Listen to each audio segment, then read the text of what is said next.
Welcome to Built by a Boss. It's season 3, and I'm so happy you're here today. If you're listening for the first time, I'm Evolyn Brooks.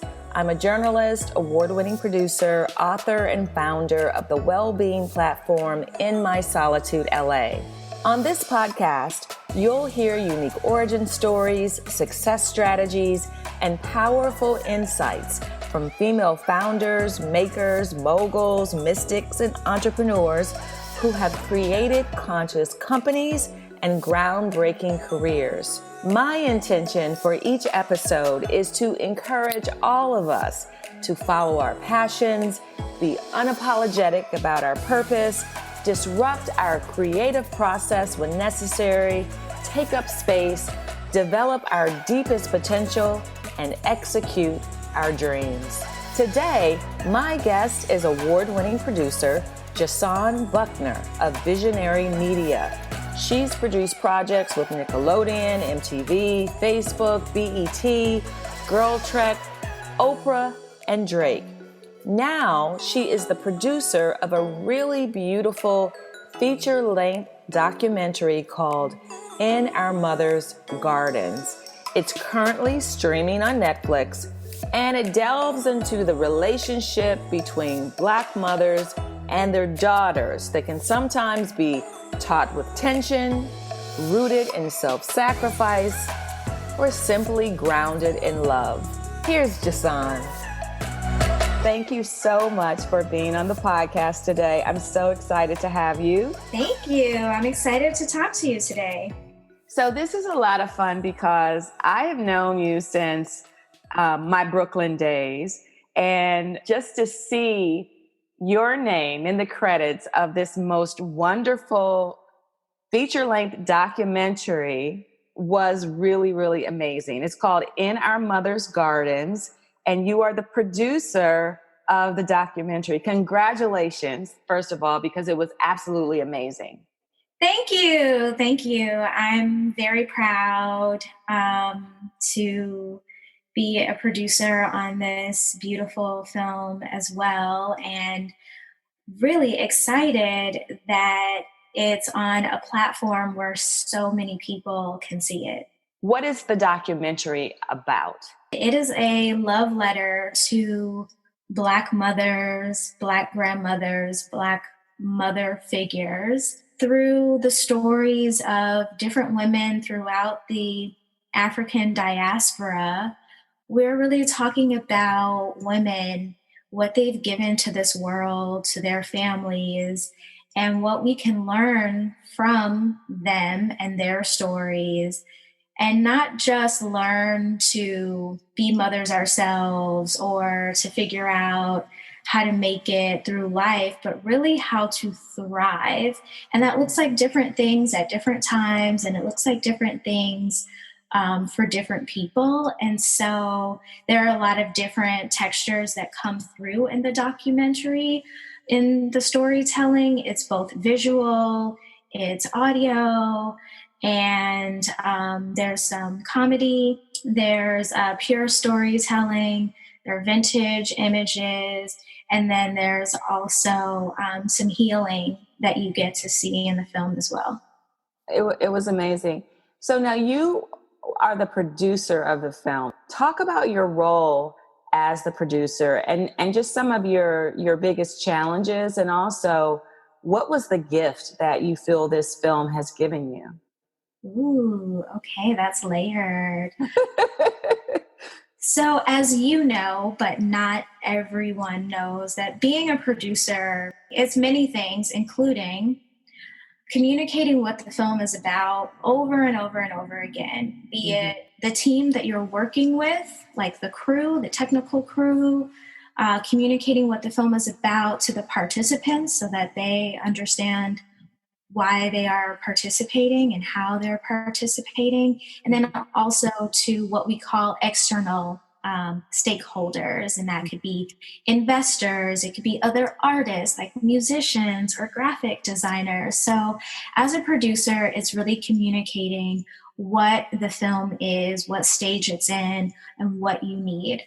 also as a producer, specifically on this project, I worked in tandem as a co-producer and collaborator with our film's executive producer and director, Chantrell P. Lewis. She brought me on to the project after the first set of interviews were shot, just needing someone who really understood the media landscape and understood production to figure out how to develop the film further. It started out as a different type of project. It was more of a social media campaign and a short form video project. And then once we saw that we had so many rich stories and included even more stories, which turned into the vignette pieces, together we figured out how to make it all come together. Chantrell really had a vision and a strong, clear vision, which I love as a producer. So she was able to articulate the vision, and I was able to create the roadmap and the strategy on how we were going to make it happen, including shooting additional interviews and creating like a roadmap for everyone else to follow, and to have artists be a part of the project and musicians be a part of the project and where they fit in. So as a producer, that was really my role, like taking care of everyone and making sure that all of the elements were coming together in a way that fulfilled our director's vision. And then like the nitty gritty work of paperwork, contracts, agreements, and payroll in some instances. So you, as a producer, you really are with the project from conception through the very end. I love it. And you know what's so interesting about all of that? You know, as a producer, I know exactly what you're talking about. But the other layer to that is you're doing all of that, and your hope is to stay in alignment with the director's vision. So what's interesting to me is that this documentary is inspired by Alice Walker's book. The title is inspired by the book. And so I would say that like through our education and overall inspiration on women's studies and Black women, that In Search of Our Mother's Gardens plays a role. But the film itself, I wouldn't say is directly inspired by the book. It is directly inspired by a lot of the work that Chantrell has done. And so I would put that book as well as many other texts and books in that. And so she's done a lot of work around Black art, men, women, Black women, and genealogy. And so at the core of it, it's really about learning more about your family's history so that you understand where you come from, and using those stories and that information to have conversations with your family members or even within yourself to understand like your lineage and how that helps you thrive in the world. Got it. Well, do you think there is a parallel in terms of the title of the book as it relates to the relationship between mothers and daughters, and kind of what we grow through, what we go through, what we learn from them? I think that was the way I saw the title kind of inspiring the book. The actual book is like a lot of different essays. So that's kind of what I drew from it. Is there any correlation in that area? Yeah, I think so. It wasn't that we took the book and said, okay, we want to make a film like this collection of essays. But when it came to finding a title for the film, so the film was already made, and then we needed a title. And so I think for all of those reasons, like you said, this collection of stories and the symbolism of a mother's garden, yes, it fit. It made sense. And we knew that what we had created with the documentary was growing out of that book and that lineage that was created from In Search of Our Mother's Gardens, but it didn't start there. It's such a beautiful journey to see it come to Netflix, because I remember when it started on social media and I saw all the different posts. I did it as well, where we said, I am the daughter of, and it was really beautiful. And just to see the journey and how it came to fruition and then to be picked up by Array and head to Netflix, just the idea that you can begin something without really knowing where it will end up, but still having the courage to go down that road of finding funding, of finding people to participate. It felt as if it was not a labor of love in terms of, oh my God, this was so hard. I'm not sure what the experience was like for you, but did you feel like you were shaped by the film as much as you may have shaped it? That's a great question. Yes, it was a infinity cyclical transformation.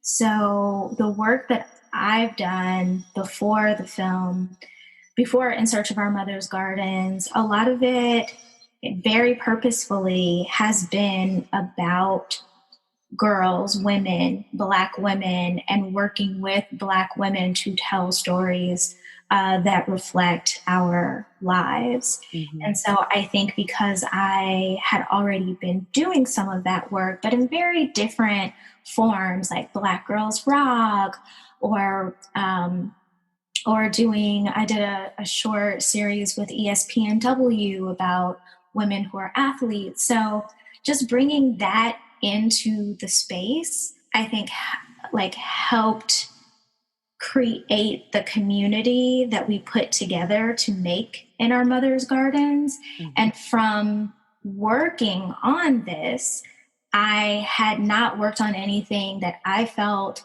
so far was this important or powerful. Mm-hmm. And the vision that Chantrell had was very unique and creative in how we were telling the stories. It wasn't celebrity driven. It wasn't about women's relationships to men. Mm-hmm. And it wasn't about their hair, and it wasn't about their careers. It was really about, who are these women? Who are the mothers and the mother figures? And, personally, I have my own stories and lessons that have come from my grandmothers and my mother and other mother figures in my life. So bringing all of that together, it's like I came in with the passion for telling stories about and for women. And then through this project, I kept going. And even with the obstacles that we faced, it was so worth it, because these stories hadn't been told on a large platform and hadn't been told recently and hadn't been told by these specific women. So that, yes, that really shaped me and gives me another, I guess, leg to stand on to say, I've always loved telling stories about women, and I've done this, this, and this, but I'm especially proud of In Our Mother's Gardens. Absolutely. What were some of the challenges that you had to overcome during the production? Let's see. So many. Just one. I'll talk about a couple, but one small challenge, for example, is that we did a shoot in New York City in November of 2019, and it ended up being on the same day as the New York City Marathon. Oh, wow. and we shot in Midtown. So, so just, as the producer of the shoot, I'm coordinating logistics on so many levels. And we had everything very contained. Like, we had car service for our talent, and we had a location, and we had our crew, and we had transportation for the crew. But then when I thought about how are we going to get that second meal to set in Midtown after or during the marathon, and for New Yorkers or anyone who's been in New York during the marathon, essentially the city kind of like shuts down and it's unpredictable. So even if the marathon is over at 3 p.m., if I have to have a meal in Midtown by 5, you just never know which streets are going to be blocked. So that was just like a little thing that's still a stinger. And then in 2020, the pandemic hit. Yes. Oh my God. So it was a gift. It was a gift to our editing process because and when I say we, I really mean our editor and Neek and our director Chantrell had less going on in life. So they took advantage of the time and just virtually met over Zoom and edited the film. I was working a full-time job at that time, so I was coming onto conference calls with them at 7, 8, 9, 10 p.m. during the week to, facilitate whatever needed to happen. So there were those obstacles. Then there's always the obstacle when you're telling a story of you have a lot of footage, you have a lot of stories, you have all of these dynamic women. So what do you keep? What do you not keep? And I have been working within a very like corporate media structure. It's like, okay, you have a finite amount of time and there's a rhythm and there's a brand and you're like producing for that. For example, if you're producing music bio on BET, that's going to have a certain rhythm, shape, and time limits to it for commercial reasons, and programming exists in blocks that are set up before you even go into production, 30 minutes or 44 minutes if it's an hour-long show. But with this documentary, we were blessed that, and at all phases of it, we really had a lot of freedom to create what we wanted to create, how we wanted to create it. And so at times, I felt like, this is a little long, or this is a bit repetitive. And so those were the conversations that I was having with Chantrell.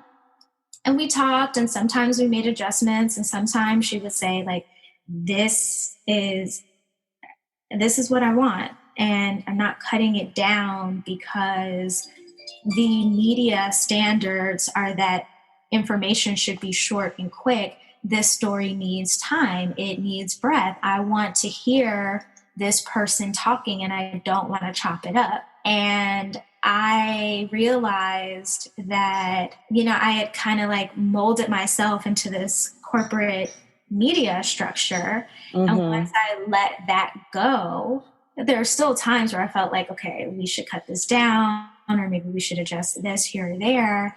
But once I let that go and really leaned into the freedom of being able to tell stories how we wanted to tell them, and not based on corporate media structure, leaning quite honestly more into like an African-centered way of storytelling, then it wasn't a challenge.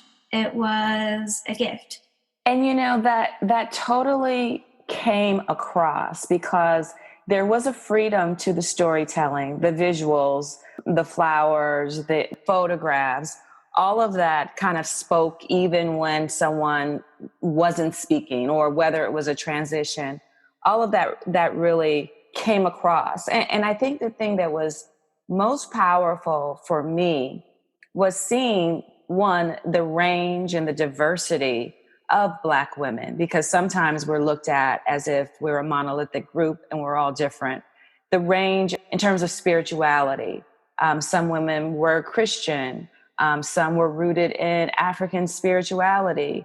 Dr. Selassie, she just blew my mind. Like, I watched it again because I loved it, but that woman was amazing. First of all, just seeing her cook for the altar, right? I have an ancestral altar. And I just thought seeing her go through that whole ritual, and really share her process. I just thought that was a really beautiful gift that so many people probably have never seen. And then the other thing that I thought was really great was the way in which the complexity of our relationships with our mothers, the way that was portrayed, because not everybody has a loving relationship. Sometimes you're at odds. Sometimes it's very tough love, but it is what you can take away in the end that allows you to survive and thrive and move forward. You can't contain or judge the type of mothering you received. It's kind of like what you do with it that matters. So I just think that was really, really important, and the way that you all were able to balance that. What were the conversations around how much of this person, particularly the doctor, because she had a very large portion in terms of showing and her story? Yes, so Dr. Selassie, affectionately known as Mama Coco. That's what she's called. In watching her footage, you asked a question around like how I was impacted by the film. And when we were doing the editing for her section, it was in January of this year. And I was going through a lot of anxiety because of COVID. There's a lot of crime where I live. It was freezing cold outside. And like I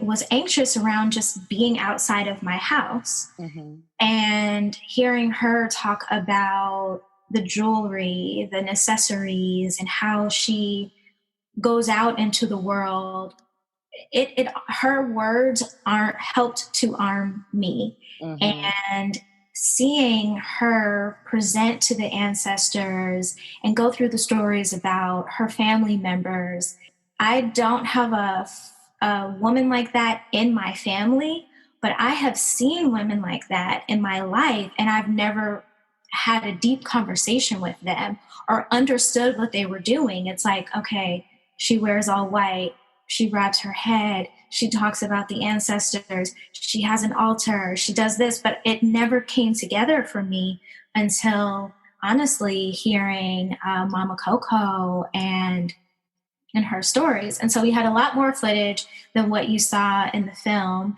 And the decision that our editor and Chantrell made, we already had our main storytellers, the main subjects of the documentary. And then we had the vignettes, and those are women who represent different parts of the diaspora, and you only see them once. And so there was a challenge of, okay, how do we fit in Mama Coco? We shot during COVID. The other interviews were not during COVID. So we weren't able to stylize it in the way that the other interviews went. But she's a different character, so to speak. So I think breaking her up into the two segments made the most sense. And she does have a very concentrated amount of time on screen, but what she's talking about, those elements, they do flow in and out of other sections of the film. Mm-hmm. So it wasn't really a challenge about the competition of, okay, well, this might overpower that, because everybody was dynamic. It was really about just where in the sequence that we already had were we going to insert Mama Coco's sections. It was really interesting to see how she fit in, because everyone had a certain story to tell that not necessarily that we were familiar with, but that was familiar to us, and that there was a woman like that in our lives. I think that was the thing that was really wonderful. It's like, I have an aunt like that.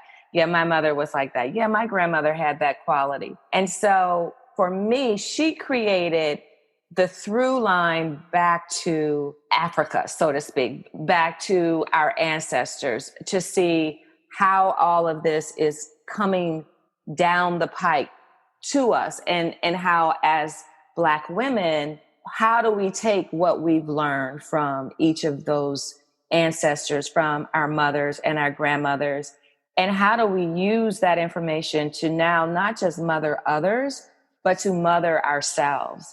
And that was one of the questions that I came away kind of asking. Like, I lost my mother quite a while ago when I was in my late 20s. And so the idea for me was, where do I recognize my mother in these women? And also, how am I mothering myself now as a result of the mothering that I got? And I know you probably get people having different types of reactions to the film, but I just think it really spoke to how powerful the type of mothering you receive, how powerful that is on who you become as a woman, and then how you mother going forward. So that was something that I appreciated in terms of the types of mothering that you saw, because you saw these successful women and you're like, okay, well, you could still be okay. You still have healing to do. You still have things to work out or whatever. But the act of being mothered, one way or the other, it inspires you to do the work. But then ultimately, if you are invested in your own healing, you actually bring forth the best parts of the mothering that you experience. So I was just really kind of blown away by the success of that messaging. Well, thank you. And that was the intention, to bring out an awareness, and at a very basic level, at least just to recognize. Mm-hmm. And you hear in the film, it's like, say their names. So just starting there, Mm-hmm. saying the names of your ancestors, saying the names of your mother, your matrilineal lineage, just starting there is a very powerful place to begin. And then whether you are having conversations with the women in your family, or just reflecting and reckoning within yourself, that takes it to another level. And like you mentioned before, there are different dynamics, even in what I think we would just generically call like a successful relationship between mothers and their daughters. That's still layered. Even if it's a good relationship, it's layered and it's complicated. And so if there's a theme in the film or a point in what you've seen that you can talk about, then that helps to carry the message further. And so the feedback has been very positive and it's been very strong. And sometimes it's more along the lines of the self-reflection.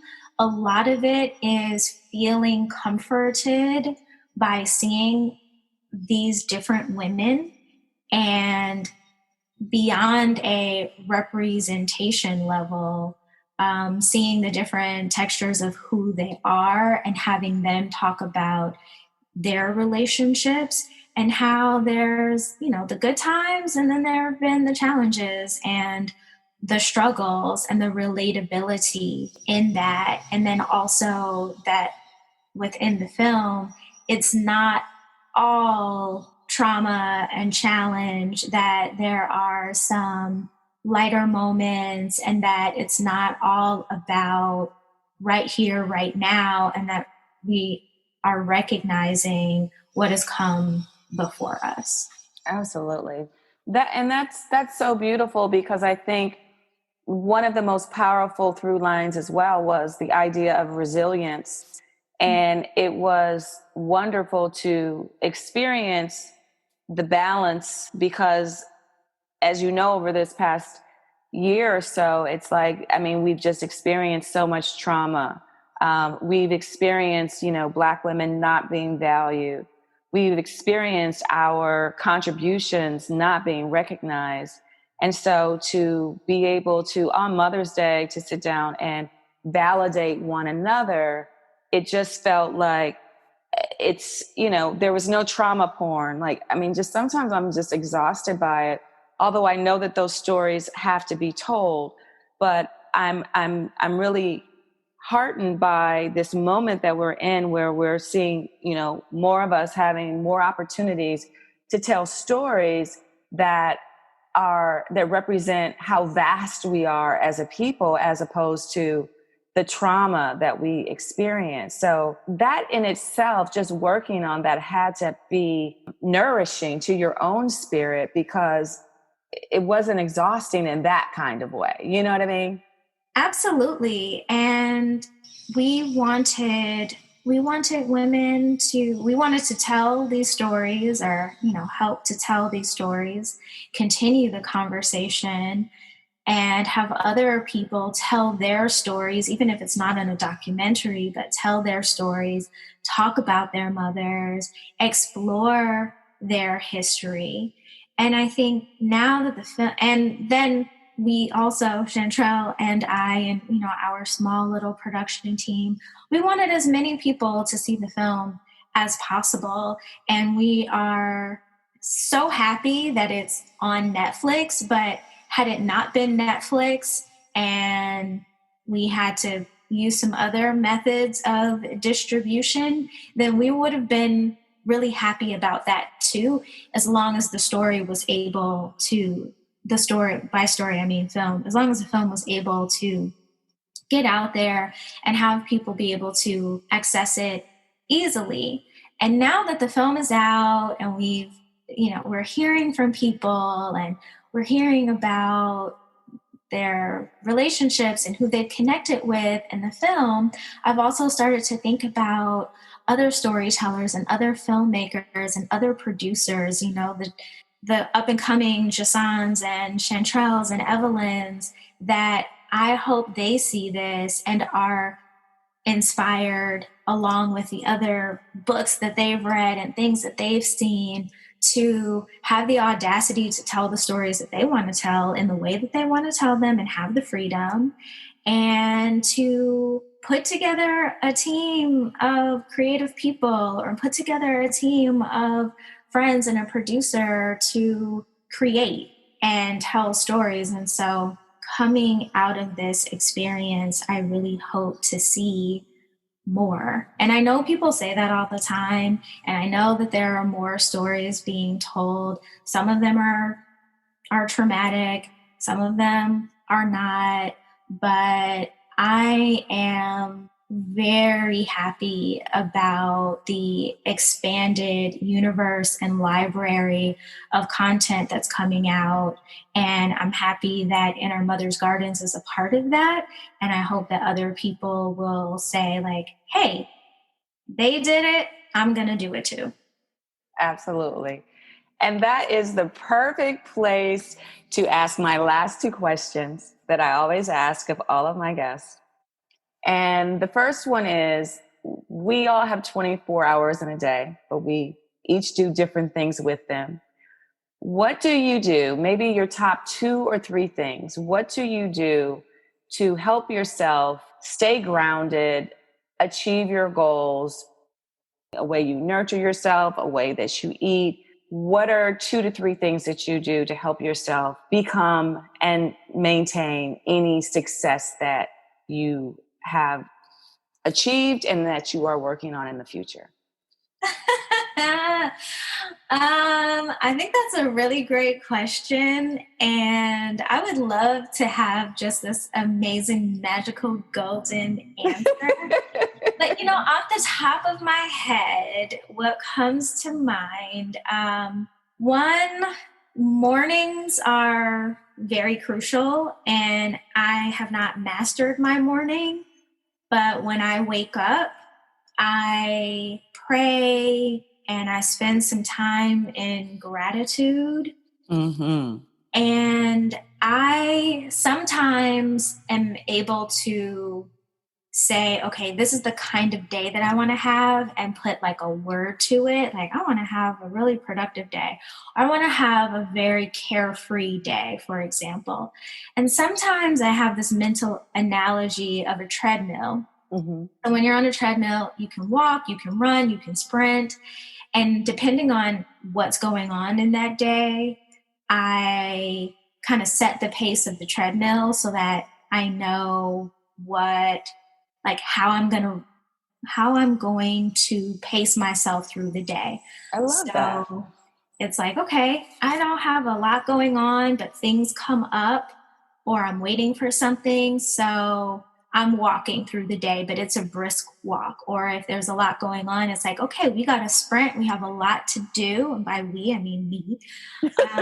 Yeah. We're going to sprint. So there's that. And then there is the to-do list. Mm-hmm. And that's an ongoing thing that I usually try to get my list of to-dos together the day before. But what is helpful is I got this new notepad a few weeks ago, and it gives you like space to write down what you have to do. Then it's organized by the hours in the day. At the top, you put like your intention, Mm-hmm. motivation. So you can write a little phrase or just write words. And then there's a section that says like, this can wait until tomorrow. And then there's also a gratitude section. And organizing the day like that has been extremely helpful for me. It doesn't mean that I accomplish everything on the list. I usually don't. But just having a plan for me is really helpful. And so those are the two things that I do every day to keep going. I love that. I love the visual of the treadmill, because that makes so much sense, because I do that in the way that how I spend my energy. Like, I'm an early riser. Like, I wake up at like 5 a.m. and I know that I'm good from anything where I really have to concentrate.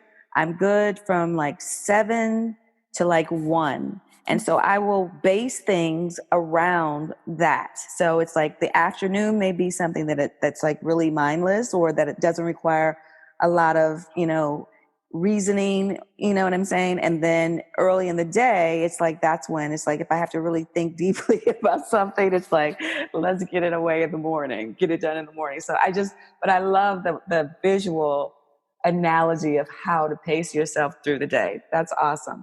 Okay, last question. This podcast is called Built by a Boss. What is your definition of the word boss? How does that show up for you in your own life? Being a boss to me means accepting responsibility and acting responsibly. I've grown up in a family of entrepreneurs, and so I've seen that boss role up close and personal throughout my life from both my mother and my father. And it doesn't mean that you're always telling someone else what to do. Mm-hmm. I think it really means being accountable and being responsible. And if that means delegating those responsibilities to someone else, then you're doing that. But a lot of times it means handling it yourself. And that's, I think, how I operate as an independent producer and as a business owner. I'm accountable to myself, and I'm honest with myself. I don't always have the answers. I don't always get it 100% right, but I assess the situation, figure out what I can do better, figure out where I need help, figure out what I need to do more of myself, and keep it moving. And keep it moving. I love that. So tell us how people can get in touch with you if they have a project, if they want advice, or they want to follow your work. Sure. And thanks again for this platform and conversation. So, I'm an independent producer. Sometimes I go in house, but many times I'm just hired by other producers, writers, and even small businesses and organizations. My company is called Visionary Media. I can be reached on Instagram at JaSaun's Vision, also LinkedIn. I don't take unsolicited ideas because I could get sued. Right. Because I work with so many different people. There are a lot of great ideas out there, but I'm not the one to send it to immediately. I am a huge advocate of mentoring.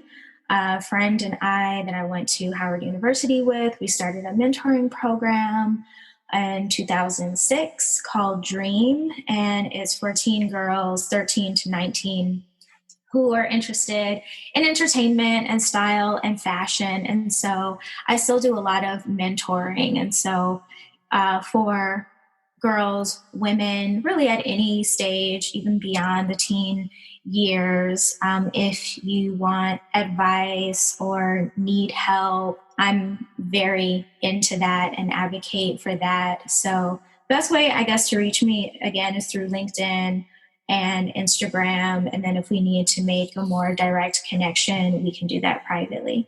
Excellent. Well, first of all, thank you so much for chatting with me today. Thank you and Chantrell and your whole team. Thank you for being a vehicle and a vessel for this story and for the stories of all the women that have not had a chance to actually speak on their lives as mothers and daughters. It's like you all did something really beautiful there, and for the culture and for women. And so I just thought that I want to talk to you, whatever platform I can offer to share about this film. I wanted to do that. And I just wish you all the best of luck. Thank you.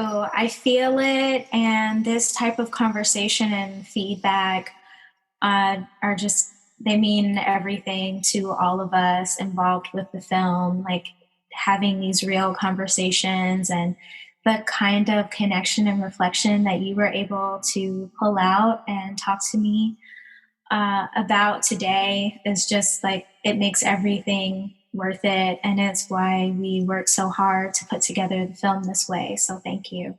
Thank you. Thank you. Thank you. Thank you. And we will talk to you later. All right. Thank you, Evolyn. Thank you. Bye-bye. Bye.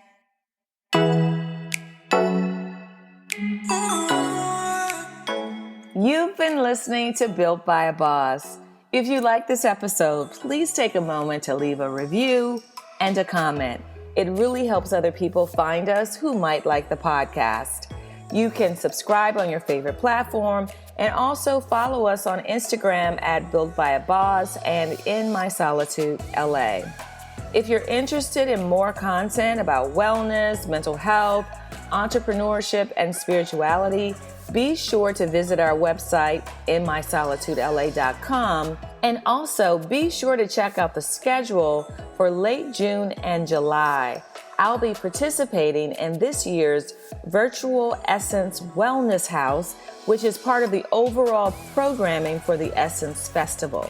Leading up to the event, I will offer free downloads and giveaways, so please sign up for our newsletter, and you can also receive 15% off your first purchase.